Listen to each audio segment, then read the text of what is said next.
Thank you. And now I have the honor and pleasure to invite Dr. S. Jaishankar, Minister of External Affairs, Government of India, to deliver the inaugural address. So, yes.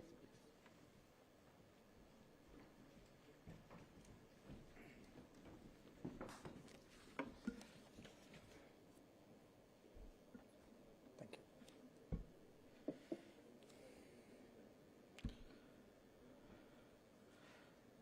Your Excellency, Vice President Chiwenga of Zimbabwe, Your Excellency, Deputy Prime Minister, Minister of National Economy, Excellency Nkingi of Democratic Republic of Congo, Mr. R. Dinesh, President of CII, Mr. Noel Tata, Chairman CII Africa Committee, Mr. Chandrajit Banerjee, Director General CII, Ms. Harsha Bangari, Managing Director EXIM Bank, Mr. Kupusamy, Co-Chairman of CII Africa Committee.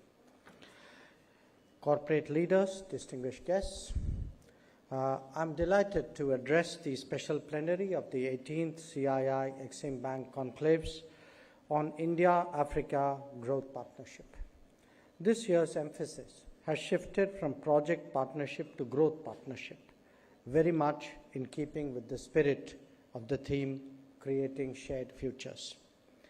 I believe that the dignitaries, corporate minds, domain specialists, and scholars have deliberated upon various subjects of mutual interest, whether it is building strong financial partnerships and infrastructure transformation, or space sector cooperation and fostering value chains in agriculture and food processing. My contribution is to present a larger picture in which this unfolds. India and Africa have a long-standing trade and economic linkages, as indeed they do in people-to-people contacts. India staunchly supported African countries in their quest to attain independence and to fight against colonialism and apartheid. This is important to recall because our ties are not transactional but represent the solidarity of a shared struggle. Africa, therefore, occupies an important place in India's foreign policy. During the last 9 years, this has been consciously stepped up under the direction of Prime Minister Narendra Modi. Our engagement with the continent has since witnessed 36 high-level visits from India and more than 100 high-level visits from Africa to India. Now, the same empathy also shapes how we approach each other. India believes in forging a development partnership with Africa that is based on the needs and priorities of our partners. This was clearly articulated by Prime Minister Modi as a core of the Kampala principles that he enunciated in 2018. We are there for the long term with a focus on promoting capabilities and creating capacities.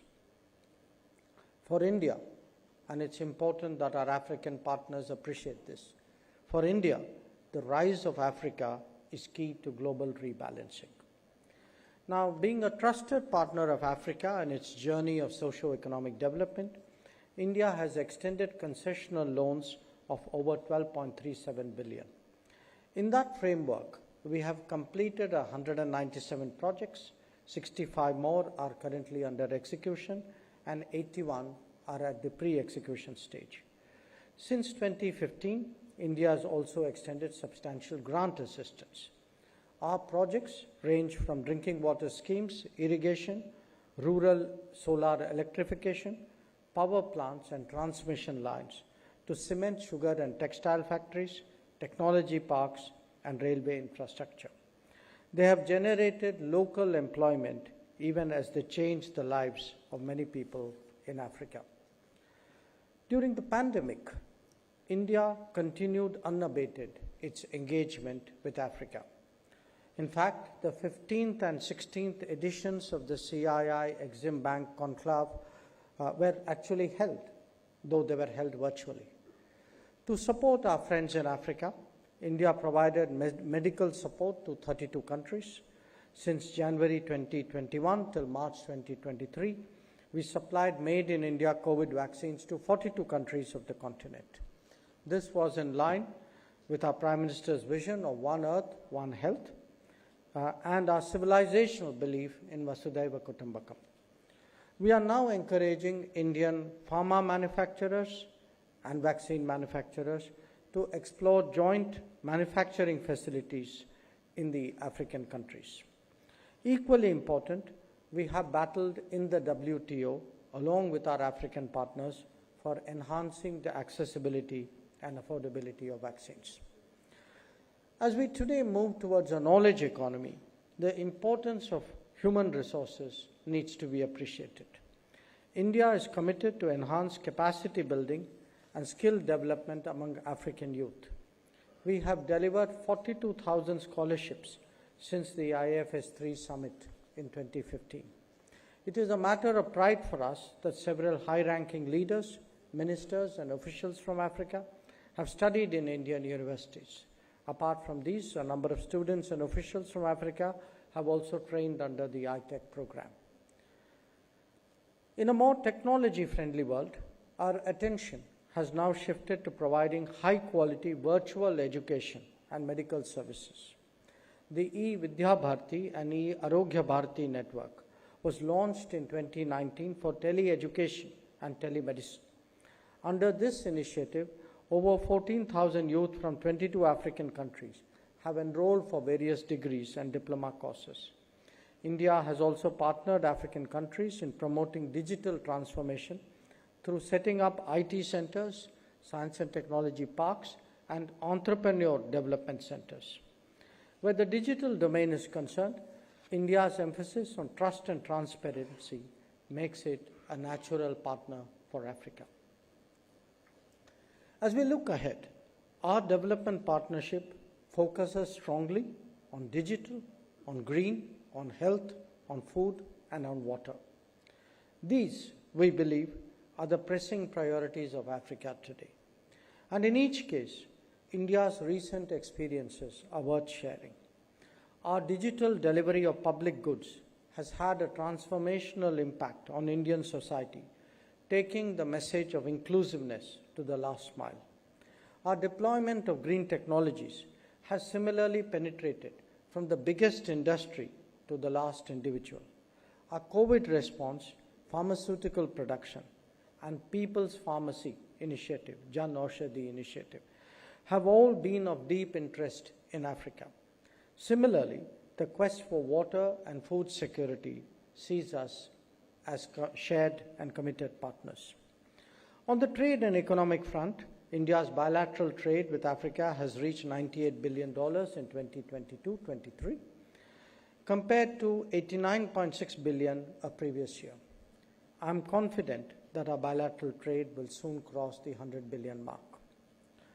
Through the Duty-Free Tariff Preference Scheme, the DFTP scheme, that extends duty-free access to 98.2% of India's total tariff lines, India opened its market to African countries, and so far, 33 LDC African nations are entitled to get benefit.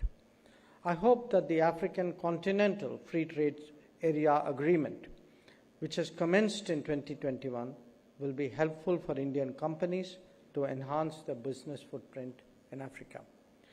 With cumulative investments at $73.9 billion from 1996 to 2021, India, I should emphasize, is among the top 5 large investors in Africa, and I'm sure that this will grow in the times to come. Friends, you are all aware that during the Indian presidency of the G20, 3 African countries, Egypt, Mauritius, and Nigeria, are participating in the deliberations in addition to South Africa. Through the Voice of Global South Summit in January this year, we sought to encapsulate the key concerns of Africa and place them before the G20. One important result of that was at the Varanasi G20 ministerial meeting of development ministers yesterday. We got unanimous agreement on a 2023 action plan on accelerating progress of sustainable development goals, as also the adoption of the high-level principles on lifestyles for sustainable development. Both outcomes have a direct implication for Africa's progress and prosperity. India has always stood by our friends in times of need. We have extended our assistance and support in the form of humanitarian assistance and disaster relief, often as a first responder, Operation Sahayata to assist Cyclone Idai hit Mozambique in 2019, Operation Vanilla to provide relief to flood victims in Madagascar in 2020, and the assistance to Mauritius in containing the oil spill due to the grounding of the ship MV Vakashio are three notable examples. We very much hope that more African countries would join the Coalition for Disaster Resilient Infrastructure that was launched by Prime Minister Modi in 2019. India's engagement with African countries in the defense sector has also witnessed meaningful growth. The second India-Africa Defense Dialogue, held in October 2022 at Gandhinagar, has seen significant participation of defense ministers from Africa. We are already building on a tradition of training by supply of equipment with necessary support that is appropriate to Africa's current needs. India is keen to share its experiences and know-how to help Africa in its energy transition through rapid deployment of clean energy technologies. In the renewable energy sector, India has now taken a lead of bringing together international coalitions through the International Solar Alliance, and I'm very glad, sir, that you referred to it, which provides a dedicated platform for cooperation among various stakeholders in the government and private sector. Prime Minister Modi has also recently launched an innovative Mission Life, that is Lifestyle for Environment. It's a very simple mantra of protecting our planet from effects of climate change by adjusting our lifestyle and adopting environmentally sustainable practices. I would invite our friends in Africa to join us in this endeavor also. This year, we are also celebrating the UN International Year of Millets. Millets are important because they generate livelihoods, they increase farmers' income, and they ensure food and nutritional security all over the world while being environmentally friendly.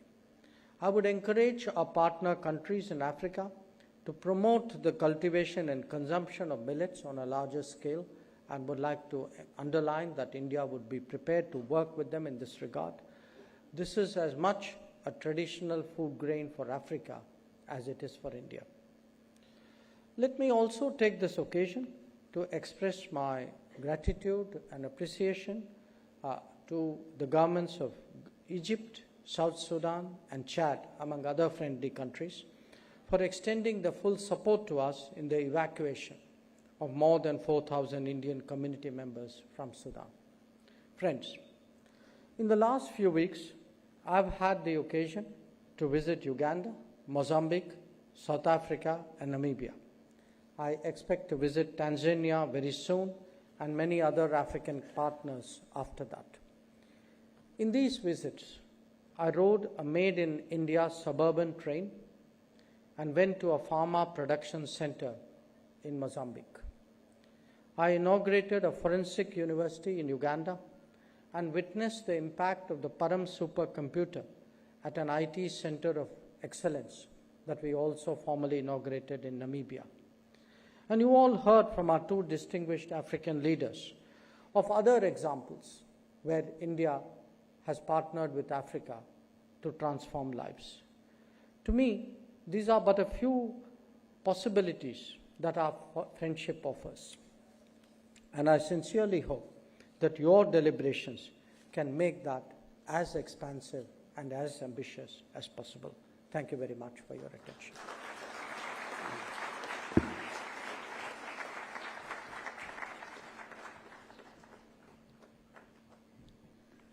May I invite Mr. Kupuswamy now to kindly give the vote of thanks. He is co-chairman, CII Africa Committee, and advisor Group Finance and Special Projects, Shapurji Palanji Group. Excellencies and distinguished guests, both on the dais and in the audience.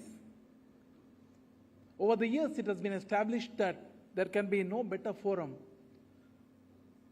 than the India-Africa Conclave held by CII and EXIM Bank together for furthering the interests of both India and African continent. And no continent attracts greater attention than Africa itself does because of variegated reasons, be it precious or coarse minerals, agriculture or infrastructure, anything. And India has an interest in all of them. But over the last 3 years, like many other countries, African continent also has undergone certain problems after post-COVID and during the war, not the least of them being finance. And India, as a friend in need, has been standing by Africa by lending to Africa an approach of integrated development rather than self-interest. This has certainly yielded great results in infrastructure projects as well as in digital infrastructure and health. I must thank the Government of India, headed by visionary leadership Prime Minister Modi and Dr. Jaishankar, for having furthered the India-Africa cause more than any time else in the past. Thank you very much, sirs.